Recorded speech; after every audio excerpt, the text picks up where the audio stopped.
ముస్లింలకు కల్పించిన OBC reservation రద్దు చేస్తూ కోల్కతా హైకోర్టు ఇచ్చిన తీర్పును స్వాగతించారు బీజేపీ రాజ్యసభ సభ్యుడు లక్ష్మణ్.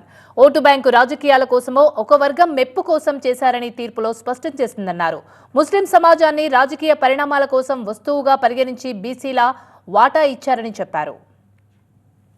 ముస్లింలకు కల్పించినటువంటి ఓబీసీ హోదాను రద్దు చేస్తూ నిన్న కల్కత్తా మరి హైకోర్టు తీర్పు ఏదైతే ఇవ్వడం జరిగిందో ఆ తీర్పును భారతీయ జనతా పార్టీ స్వాగతిస్తూ ఉన్నది.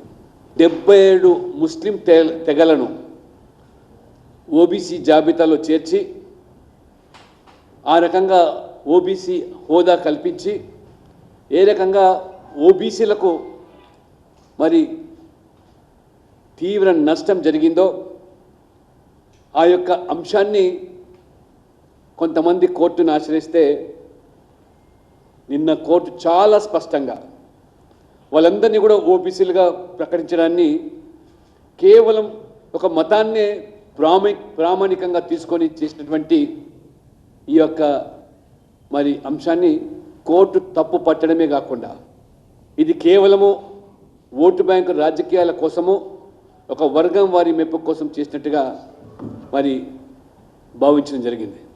77 తెగలను చేర్చడం ద్వారా ఒక విధంగా చూస్తే అది ముస్లిం సమాజాన్ని కూడా పూర్తిగా అవమానపరిచినట్టుగానే అది కోర్టు తెలిపింది.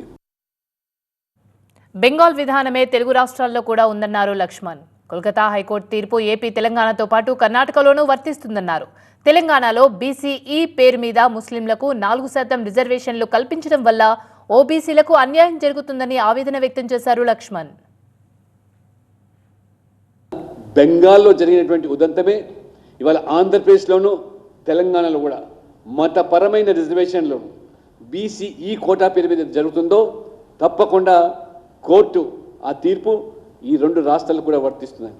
అదే రకంగా కర్ణాటకలో కూడా ఇంతకుముందు చెప్పినట్టుగా కేటగిరీ 2B కింద ముస్లింలను ఏదైతే చేర్చిందో కాంగ్రెస్ ప్రభుత్వము మరి ఆ ప్రభుత్వాన్ని కూడా ఈ తీర్పు వర్తించే రీతిలో ఉందనే విషయాన్ని ఇవాళ కాంగ్రెస్ పార్టీ కూడా గమనించాలి. పలుసార్లు చెప్పాను, తెలంగాణలో ఈ యొక్క బీసీఈ పేరు మీద 4% అదనంగా ముస్లింలకు ఇవ్వడం వల్ల ఏ రకంగా బీసీలకు అన్యాయం జరుగుతున్నదో అనేక పర్యాలు గ్రేటర్ హైదరాబాద్ మున్సిపల్ కార్పొరేషన్ యొక్క ఉదంతాన్ని కూడా నేను ప్రస్తావించాను. అయినా మరి ప్రభుత్వాలు విపక్షాలు దాన్ని పరిగణలోకి తీసుకోకుండా కేవలం మైనార్టీ ఓట్ల కోసం ఏ రకంగా బీసీల మరి హక్కులు కాలరాస్తున్నారో, బీసీల ప్రయోజనాలు పణంగా పెడుతున్నారో ఇప్పటికైనా మన రాష్ట్రంలో ఉన్నటువంటి మరి కాంగ్రెస్ పార్టీ, బీఆర్ఎస్ పార్టీ ఇవన్నీ కూడా గమనించాలని, బీసీ సంఘాలు కూడా దీన్ని స్పందించాల్సిన అవసరం ఉంది.